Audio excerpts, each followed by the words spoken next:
I'm sure when he goes where he's going, we'll hear all about the goings ons that are Yeah, happening right now. yeah. So let's transition into the finals. We touched on it at the beginning of the show. It's been extremely competitive. It's been extremely entertaining. Um, I want to talk about Shea first and foremost. This postseason, we've talked about Tyrese Halliburton a lot through the Knicks series, through this series. He's been incredible on an incredible run this playoffs. Um, but Shea has been equally, if not better, at his position during this playoff run. He's officially scored the most points by a point guard in a single postseason ever. If they were to win the championship within these next couple of games, I would be, I would think he would be the MVP at this point of the finals, which would give him a Finals MVP, would give him a Western Conference MVP, would give him the league MVP. Um, Assuming this happens, assuming they win, assuming he gets MVP, what does this mean for SGA? Does this make him the best MVP that we've seen in the last decade? It's been a great run for him. I want to start with that, but I don't want to have the recency bias. Uh, Steph Curry, what he did on those runs for the Warriors was crazy.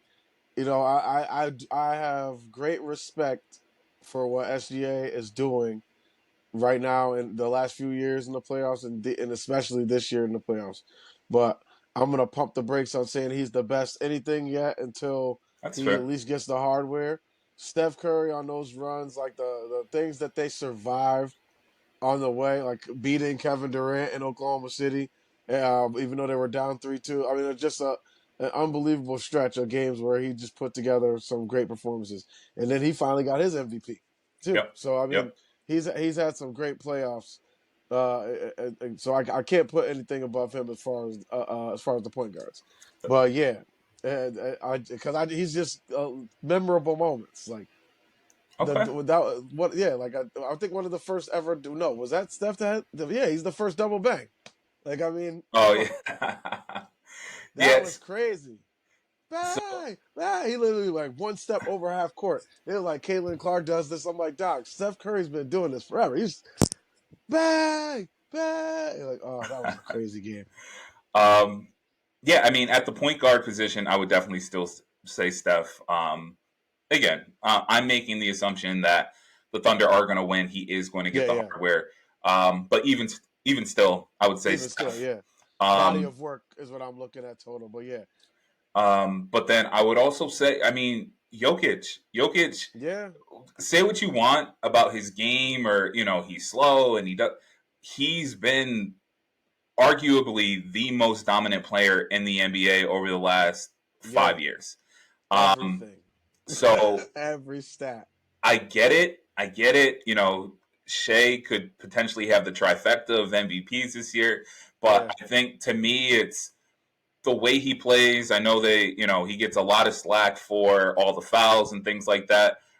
It's part of the game. If they're going to call the foul, they're Yeah. going to call the foul. Like, I have no I issues with hate how that. people hate it. I hate how people Yeah. hate it. Yo, if you don't like fouls and getting and shooting foul shots, then stop fouling.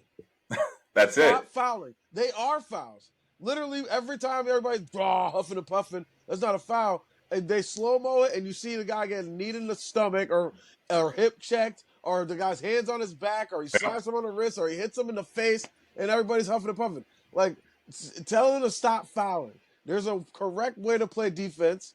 They don't do it often in the NBA because they're too athletic. They all think that they can go get it up there. I could block it. I could steal that. And everybody's, just play better defense. Stop fouling if you don't like fouling.